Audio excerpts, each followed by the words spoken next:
Boa noite, bem-vindos ao Noite Informativa às sextas-feiras. Temos o Dr. Frangules, que vai analisar alguns assuntos da semana. Boa noite, Dr. Frangules.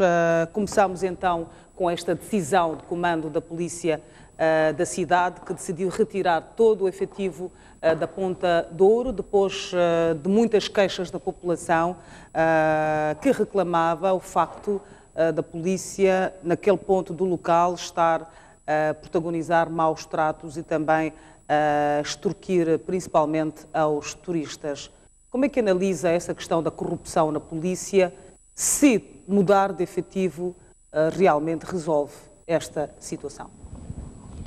Muito boa noite, telespectadores da STV Notícias. Bom, não podia deixar passar pelo menos esta efeméride que aconteceu na Beira. Portanto, não posso deixar passar sem dar os parabéns ao Ferroviário da Beira pelo facto de se ter sagrado campeão. Se fosse Ferroviário de Maputo também estava feliz, porque estou há 41 anos, 46 anos no Maputo. E se fosse Ferroviário da Beira, que aliás o Ferroviário da Beira, também estou feliz, dou os parabéns, porque o meu pai é originário, eu mesmo tenho algumas coisas da Beira, estudei lá, saí de lá em 1971, portanto estou a dar os parabéns como beirense, que também sou. Bom, a questão colocada parece simples, mas colocada como está não é simples. Mas eu gostaria de dizer que a população da Ponta Douro só agradece, porque pelo menos vê satisfeita a sua vontade, é não ver aqueles indivíduos.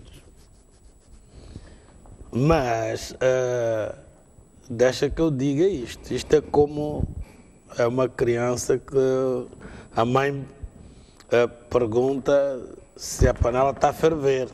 E ela diz, não mãe, está a demorar a ferver, é melhor mudar a água. Quer dizer, em vez de espevitar o lume, né, é melhor mudar a água, como se essa água que há de vir, há de ferver mais rápido que aquela outra que foi mudada, quando as condições são as mesmas. Portanto, infelizmente, não é só na polícia, nas nossas instituições nós vemos isto. Quando há reclamações de uma série de desmanes, falcatruas, etc., a única coisa que se faz, muda-se. Mas isto não é só na base, até ao nível do topo da pirâmide, né? Topo da pirâmide, também acontece o mesmo. Tira-se daqui e põe-se ali, como se estivesse a jogar chuva, né? A nossa chuva é só mudar do buraco. Tira daqui as pedras, vai pondo noutros buracos e vai andando a roda. Pois é uma maneira de se ganhar. É quando não tem pedra para poder passar de um buraco para o outro. E o jogo acabou. Ora, o problema da corrupção, não é o problema da corrupção na polícia. Talvez a polícia seja, talvez, talvez é o elo mais fraco no meio deste imbróglio todo. A verdade é uma, nós já o dissemos, e zangue quem quiser zangar, mas a verdade é uma, é que nós estamos numa crise estrutural, é um problema estrutural, não é conjuntural, não é o problema daquela polícia da Ponta Douro, nem daquela polícia do X curso de Matalano, ou sei lá de que curso. É um problema da polícia, estruturalmente na polícia. Está a falar da polícia de trânsito, a polícia de vários braços. Mas não é só na polícia. Nós temos que aceitar isto. Eu não sei, mas penso que o governo deve estar a dar prioridades a outras situações que temos no país, que não é só estes problemas da corrupção, mas um dia vai ter que sentar e tentar, primeiro, discutir as formas, como é que deve atacar isto e depois atacar. Mas, para isso, é preciso que também esteja de mãos limpas, para saber se, nessa altura, quem vai pensar em fazer isto estará ou não de mãos limpas, porque de outra forma não se tem nem coragem, nem condições objetivas para se poder fazer. Nós já vimos isto, não é só na polícia, na alfândega, polícia florestal. Ainda há pouco tempo, não vem a propósito, mas eu li que num determinado distrito aí, uma comandante até está presa porque está envolvida, não é, no abate ilegal ou no tráfico, né, de cornos, não sei se de rinoceronte ou então são os dentes de marfim, mas é um problema que está a apoquentar o Ministério da Agricultura, onde pertence, creio eu, a Polícia Florestal e Fauna Bravia, e de um modo geral o país, porque trata-se de espécies protegidas, etc. Mas que, entretanto, nós assistimos todos os dias a situações em que no Vietnã é apreendido um contentor inteiro de dentes de marfim ou de dentes dissimulados dentro da madeira e cornos de rinoceronte, né? E quando se investiga a proveniência é Moçambique. E depois não há de ver mais nada. Por quê? Porque esse tráfico está ligado a nomes. Não vale a pena a gente aqui estar a pôr paninhos quentes e mornos por cima do problema. Neste problema estão metidos, e não é só em Moçambique, estão metidos os grandes. E quando estão metidos os grandes, nada pode andar. Houve um caso aqui na província, mesmo no comando provincial, em que foram apreendidos não sei quantos cornos, dessa vez era só do rino, não é, rinoceronte, e depois desapareceram, depois trocaram, inventaram aí uns cornos que não eram cornos com conteúdo que não era o conteúdo, e os próprios foram retirados e pronto, e não se soube mais nada. Aquele processo, acredito que até nem ao tribunal foi. E não era um corno, eram N cornos. Portanto, eu já nem me lembro o valor que se fala, não estou ligado a esta área, mas o valor só de um corno é um valor que falam em 40 mil ou 400 mil dólares. E não era um corno. Então, imagina, para a pessoa ficar rica, basta uns 10, uns 5, já está feito, como sou dizer. E há pessoas que a gente conhece, que hoje são pessoas importantes, que ficaram importantes por causa disso. O que vale é que parece que desistiram, agora branquearam com outras atividades e tudo mais. Então, para dizer que... Mas voltando então para esta questão desta corrupção na polícia e olhando para os outros países, as medidas que são implementadas nos outros países, por exemplo, como bem sabe o Dr. Frangulos, a China, o Japão, a Arábia Saudita, o Irão, entre outros países que têm, por exemplo, combatido duramente essa questão da corrupção. Na Arábia Saudita, por exemplo, a corrupção, quem pratica corrupção leva a pena de morte. Não estou com isso a querer dizer que nós, que Moçambique deve implementar a pena de morte para combater esta corrupção, mas são exemplos de países que levam a sério este combate à corrupção. Que fórmula deve ser criada em Moçambique para combater este mal que está impregnado, que está enraizado em várias instituições, quer públicas, privadas? O que é que se deve fazer? O que é que está a falhar? Bom, eu penso que é um tema de debate, porque são muitas as ideias, muitas as teorias, muitas as posições. Eu, por exemplo, sou apologista, até prefiro a contrário senso, não sou apologista de medidas draconianas. Não sou apologista de pena nem de morte, nem de pena perpétua, nem de pena gravíssima, não é?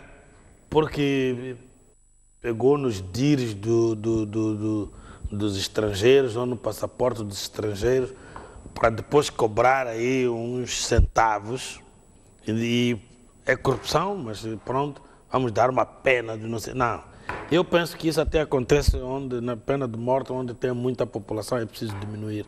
Deve ser mais uma medida que tem muito a ver com explicações históricas. Então, só se tem um exemplo que eles de facto querem combater a corrupção. Também não sou apologista destas medidas extremas. Eu penso que aquela teoria malthusiana, em alguns países ainda é uma teoria aplaudida.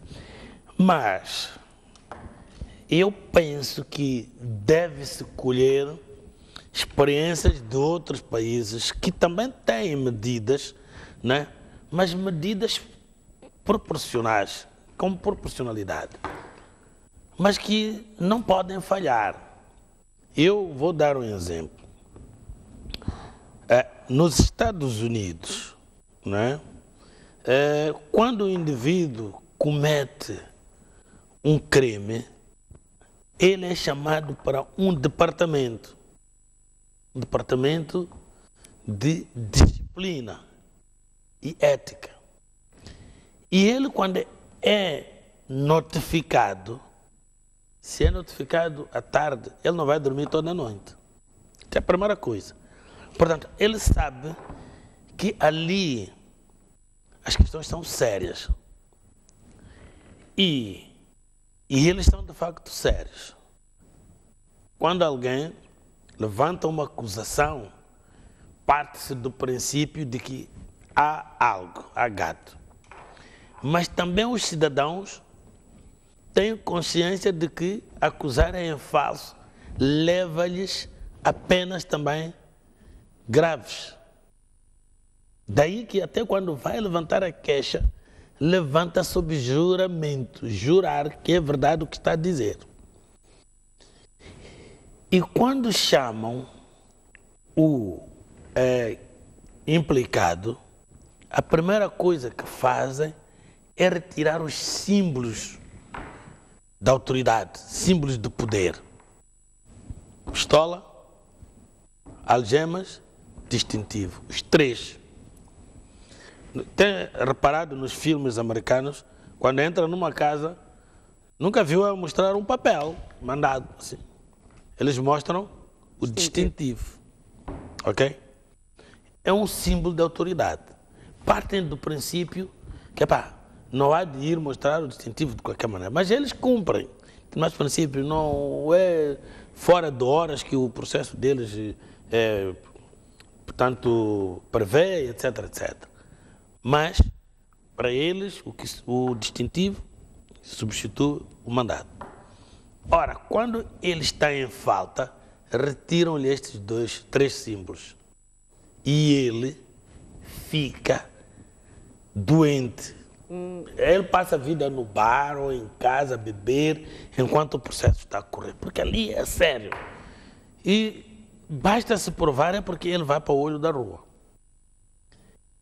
Mas o que acontece é que isto não tem que ser, não pode ser para A e aconteça a mesma coisa com B e C, não lhes acontece nada. Tanto A, B e C fazem a mesma coisa, não lhes acontece nada. Isto tem que ser, digamos, uma espécie de revolução, não é?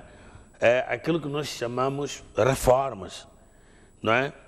E porque tirando isso não vai. E depois a reforma não é coisa fácil, porque primeiro é o nível da mente.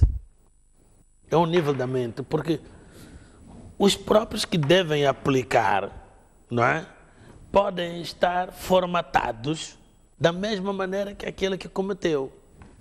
Eu vou dar um exemplo. No meu tempo, né? Azar, mas quem estivesse no departamento dos recursos humanos, olha, é o azar dele. porque ninguém lhe procurava, ninguém lhe conhecia. Até ser o inspetor da PIC, até uma boleia te dava, alguém, você nem conhece, parou, seu inspetor entra lá e tal, e outras coisas, porque isto sempre existiu. Não era corrupção, mas eu costumo dizer, já naquele tempo, o veterinário ia para um curral, não é? Ou para um aviário, e o dono do aviário dava ao veterinário, até às vezes nem lhe entregava, ele mandava para a casa dele uma galinha, um frango. Isso sempre existiu.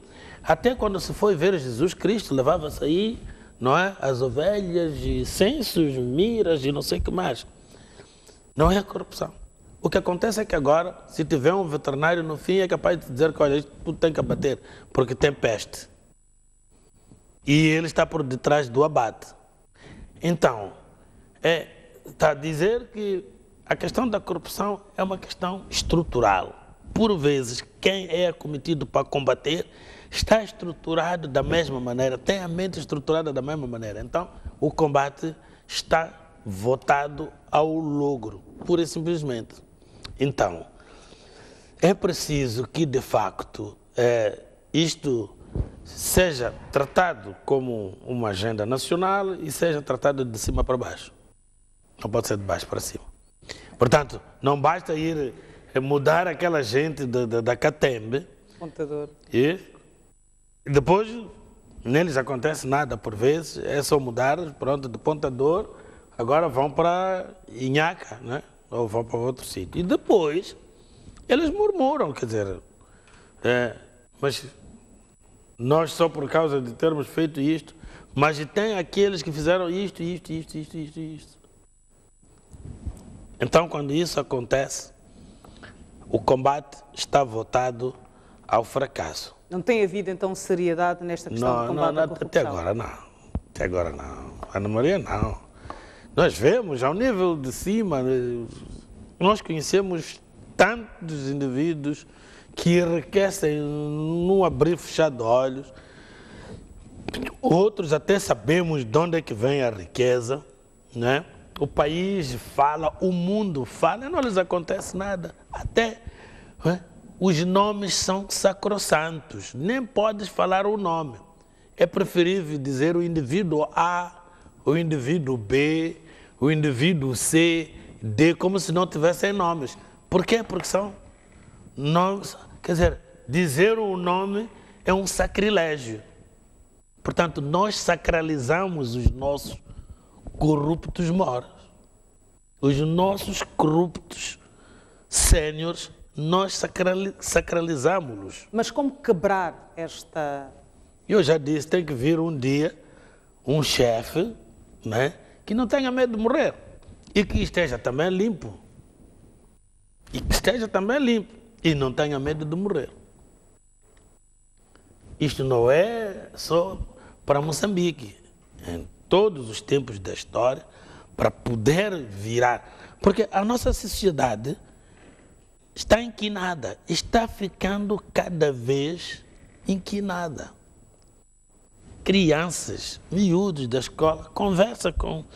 Olha, eu vou te contar um episódio muito recente. Fui a Namacha porque um colega meu pediu-me para dar boleia que uma sobrinha ia fazer exame na Namacha, porque aqui não conseguiu inscrever-se para esses exames, como é que chamam, como alunos externos. Então,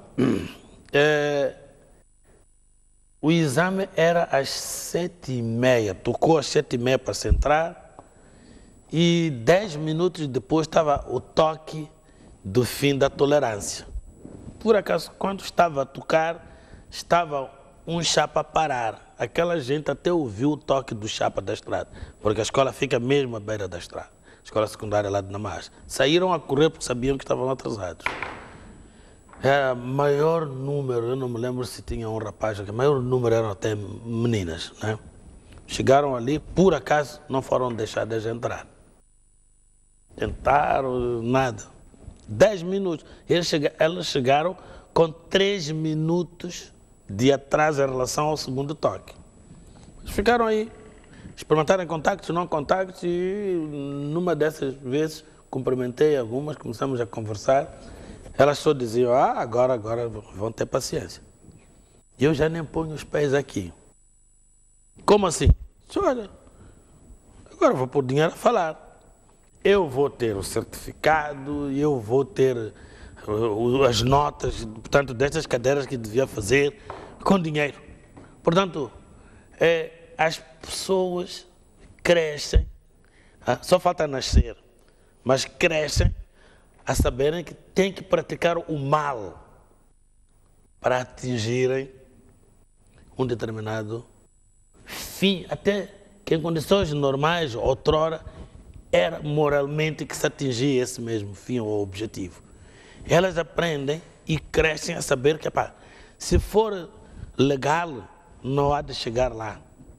Então não têm confiança nas próprias instituições? Nas instituições e nas próprias pessoas que estão nas instituições. Isto está a todo o nível, em toda a linha. Eu pareço ser pessimista, mas muitos que estão a ouvir estão a assinar por baixo porque é verdade. Nós, os da minha geração, somos uma espécie de instituição. Os que nós geramos não chega a doutrina de casa, a escola de casa não chega. A escola que aprendem fora é muito mais forte do que a escola de casa e tem mais tempo fora de casa do que em casa. Há uma determinada idade que só vêm para dormir. Então, quer dizer, isto é uma batalha perdida.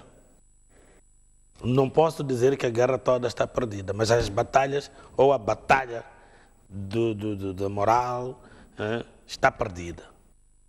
Nós temos uma sociedade deformada, viciada por nós. E eles aprendem de nós. A lei do homem, em sociologia, diz que o exemplo vem de cima. De cima. Então, a partir de cima está tudo legitimado.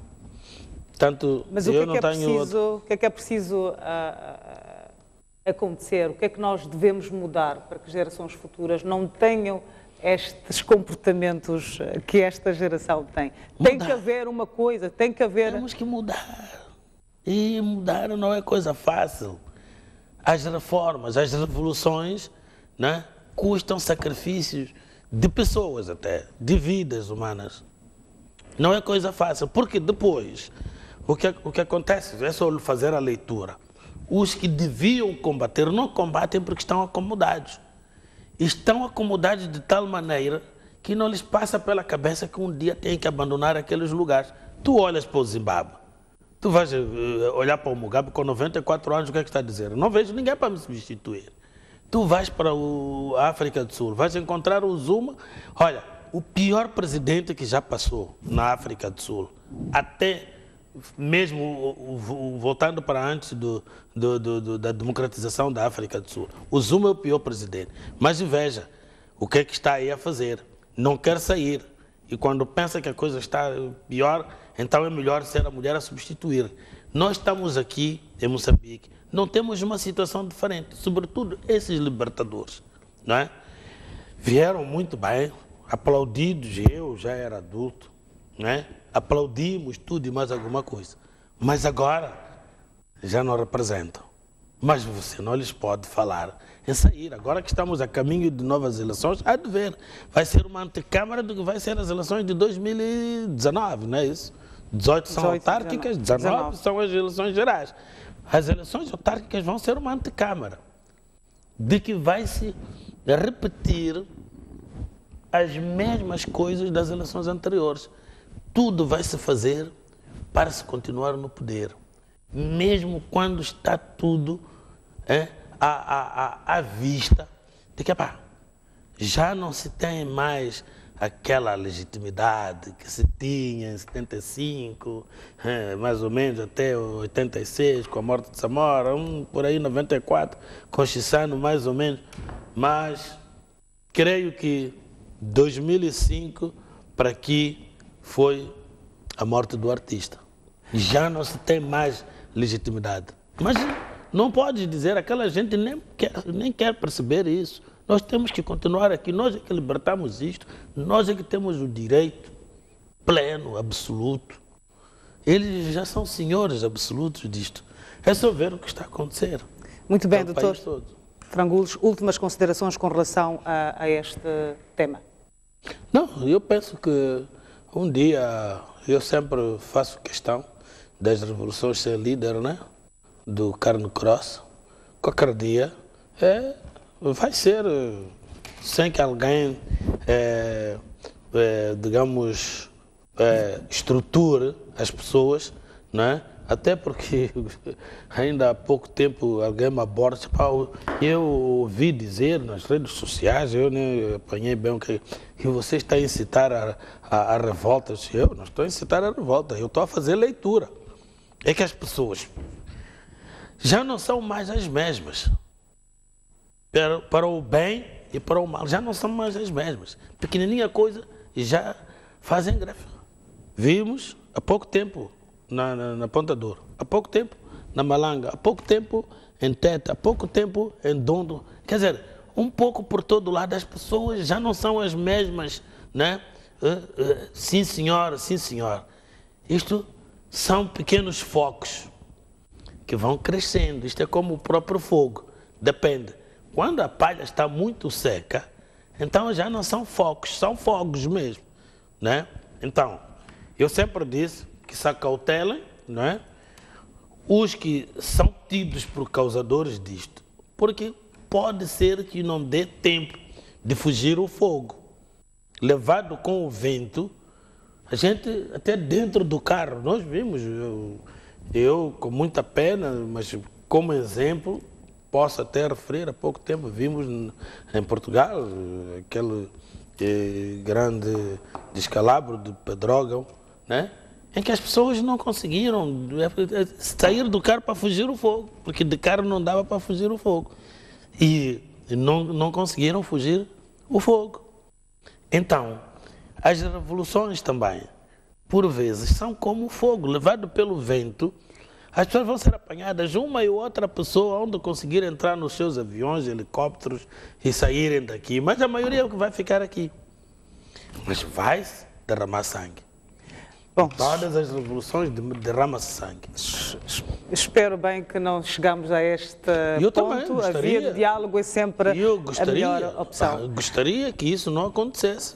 Mas para isso é preciso que, de facto, nós possamos aceitar algumas regras da democracia. O problema é que não está a ser fácil aceitar as regras da democracia. Mesmo quando aparece algum lá dentro que chama, portanto, a consciência, encontra opositores. Não faça isso. Deixa lá aqueles ali. Aqueles ali são... Deixa lá. Você não vai endireitar o país.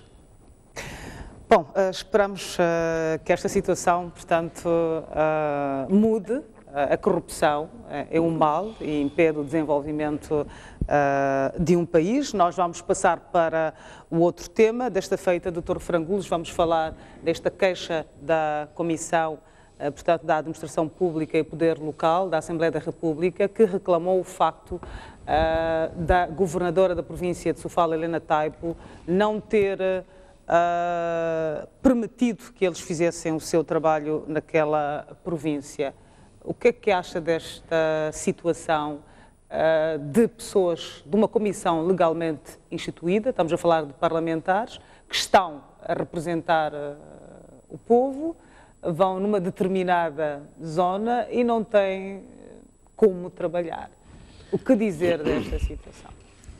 É assim, eu não me admira nada, como deve saber, e eu já fui deputado de 2005 a 2009. Aquilo, infelizmente, é a marca, não é, da Frelimo relativamente à oposição.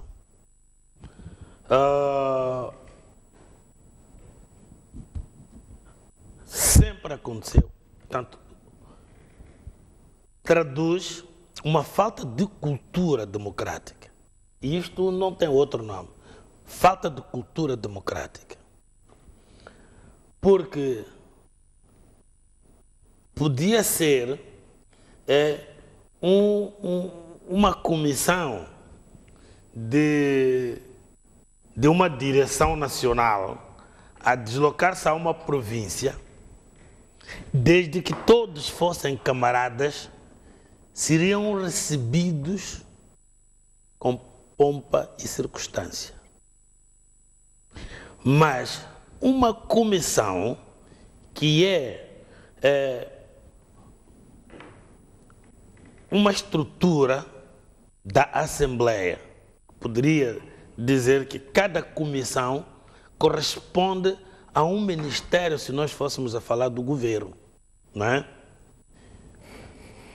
Dirigida ou pelo seu presidente, neste caso estava com o relator, porque se estivesse com o presidente ou se o relator fosse da Frelimo, porque todas as comissões sempre estão representados, os partidos todos estão representados no Parlamento. Mas aqui o problema é quem está a dirigir naquela altura. Se não está o presidente, é o relator. Se esse que está a dirigir, quer seja presidente ou relator, mas esse que está a dirigir, se for da oposição, a vida não lhe vai ser facilitada. Então, a única coisa de diferente que aconteceu é que o Muxanga, que a gente conhece, pura e simplesmente arrebentou com o balão. Mas isto não começou hoje. A Helena Taipo, que hoje é governadora, quando ainda era ministra e antes dela ser ministra, ser nada, isso já acontecia. Desde que entramos para a democracia representativa, nessa altura, com 2, depois 3 partidos, já houve a UD, a Renamo e a Frelimo, né? Depois só 2 partidos, a Frelimo e a Renamo, agora são outra vez 3, o MBM, a Frelimo e a Renamo. Sempre aconteceu. Eu não quero referir casos concretos, porque não vem ao acaso, mas para dizer que, neste caso concreto, o Muxanga, pura e simplesmente, arrebentou com a borbulha.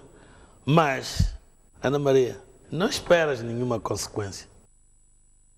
Não espera nenhuma consequência. Aquilo, mesmo na própria Assembleia, por vezes, um governo vai para ali prestar contas, ou um ministro saiu-se muito mal, há uma moção de censura que vem do lado da oposição, pode ser chumbado pela Frelimo, tem a maioria. Então, noutros sítios, eu costumo dizer isto, as pessoas às vezes se chateiam, mas é isso mesmo. Se fôssemos um país normal, a Helena Taipo agora estava em casa a cuidar dos filhos. Mas como o que ela fez, até há pessoas que estão a aplaudir do partido dela, que eles não merecem o devido respeito. Não merecem. Aqueles.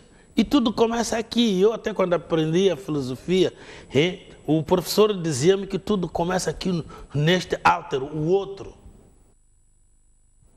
O outro. O vândalo. Os vândalos são eles. E eu que estou a dizer, os outros, não sou vândalo. Os outros é que são vândalos. Portanto, os camaradas dela têm uma boa parte, até dentro da própria Assembleia, que aplaudem. E dizem, força. Se calhar até mandaram uma chamada, dizer, força é assim mesmo. Pensam o quê? Portanto, isto é um déficit democrático muito sério no nosso país, né? Porque noutros países, por uma pequenininha coisa, eu lembro-me de um ministro deste governo de António Costa, logo no início, brincou no Facebook. Se olha, no meu tempo de miúdo dava carolos. Foi o ministro da Cultura. Que depois... O que é que aconteceu com ele? Pedido de demissão. Aqui podia ter dito a pior coisa, a pior das piores. Pelo contrário, haviam de dizer, olha, estamos contigo, camarada. Infelizmente, tem um ministro isto aqui se queres saber o nível da nossa democracia, é só olhar para o que está a acontecer. Quando a nossa democracia um dia for mais madura, isto aqui, quer dizer, os meninos, se estiver registrado aí assim, hão de se rir, não hão de acreditar. Mas agora é verdade, é a realidade. Vimos quando foi das valas comuns, vimos quando foi do Gorongosa e por aí fora. O que aconteceu? Vimos há pouco tempo, né, nesta coisa de ir ver as posições que se retiraram, que não se retiraram. Um certo comandante, alegando ordens superiores, retirou 2 jornalistas e mandou-lhes embora. Aconteceu o quê? Aconteceu o quê? Nada. Ponto final. Está à espera de quê? Nada. Pronto, vamos então passar para o nosso último tema. Está ligado então a esta manifestação de recenseadores que ameaçam paralisar as suas atividades caso não se pague o subsídio de alimentação e transporte. Olha, não há pão em cima da mesa, todos ralham e ninguém tem razão. Eu conheço o Dr. Rosário Fernandes. Quer-me parecer que é uma pessoa... a quem respeito bastante. Conheço-o bem. Não o conheço de hoje. Conheço-o ainda como professor no Instituto Comercial, né? Conheço-o quando foi convidado, acho que a vice-ministro da Indústria, Energia e tudo mais. Conheço a sua pessoa, a maneira de ser. Ele é um provedor social. Passou da alfândega, ainda hoje chora-se Rosário Fernandes. Criou condições sociais onde os alfandegários dormiam na palhota. Zonas onde nenhum diretor nacional das alfândegas alguma vez tinha visitado. Ele visitou e andou de carro em sítios onde outros andam de helicópteros até agora e avionetas. O Rosário Fernandes de carro. Quer dizer, o que está a acontecer, ela até disse, eu vou analisar amanhã às 16 horas, portanto estou a referir no dia que houve aquele levantamento, havemos de outra vez sentar aqui, vou dar uma resposta. Ele está a ser simplesmente vítima de quê? De toda esta conjuntura em que o censo está a decorrer. Não há dinheiro. Há problemas sérios de dinheiro. Nós vimos o que disse há pouco tempo, se ela era secretária da ONP ou simplesmente uma representante, quando falava das horas dos professores, quando falava dos subsídios de não sei o quê. E não é só na educação, na saúde. As farmácias do Estado, vejam o que está a acontecer. Já algumas não têm uma simples ligadura elástica, não têm um paracetamol. A autoridade tributária também não conseguiu arrecadar os valores previstos este 80 ano. 80 milhões. Exatamente. Do previsto, menos de metade. As empresas estão a fechar, a conjuntura económica não está a ajudar. E não só. Voltou-se uns passos atrás em relação àquilo que era o combate à corrupção com Rosário Fernandes. E isso não podemos deixar de lado. Está-se a perder o controle.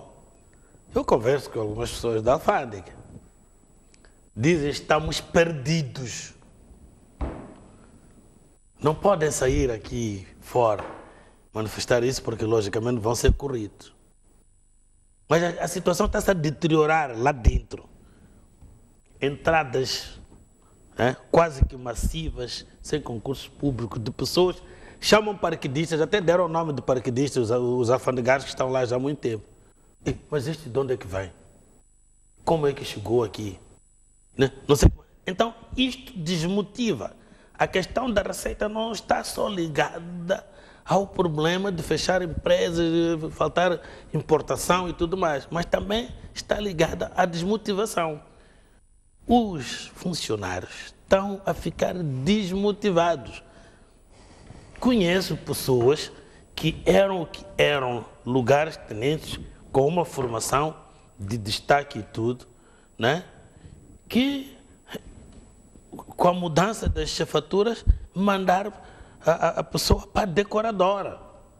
Quer dizer, chegar aqui uma nova direção, em vez de estar aqui como jornalista, mandar decorar, pôr aqui o vaso em cima, pôr esta água e os copos.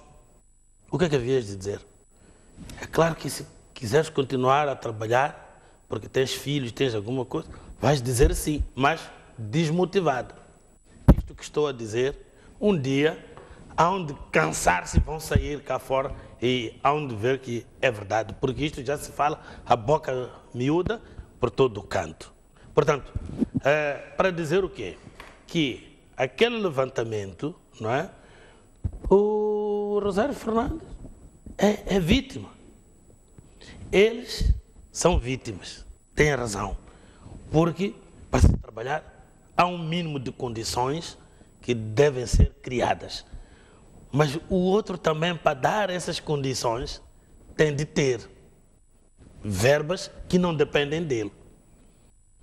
Ora, se vier concluir que eles não tiveram essas condições porque o Rosário Fernandes teria desviado a verba para uma outra aplicação, para não sei o quê, aí eu dou a minha mão à palmatória. Mas por aquilo que eu sei, nada disso, porque até quando chegou, ele reduziu muitas mordomias. Quem tinha 5 carros, deixou de ter 5 carros, não há quem não sabe. E isso fez até na alfândega, não há quem não sabe. For para indivíduos que andam aqui na cidade, não. Vocês andam de coisa de turismo, as for é para os que estão a trabalhar no campo. Olha, dizem que é da Frelimo primeiro ou da primeira Frelimo. Ele não é da segunda, muito menos da terceira. O Rosário Fernandes, simplesmente rigoroso. E é o que lhe fez sair, se quiser saber mais. Por ser rigoroso, eu conheço casos concretos que lhe fizeram sair. Por ele ser rigoroso.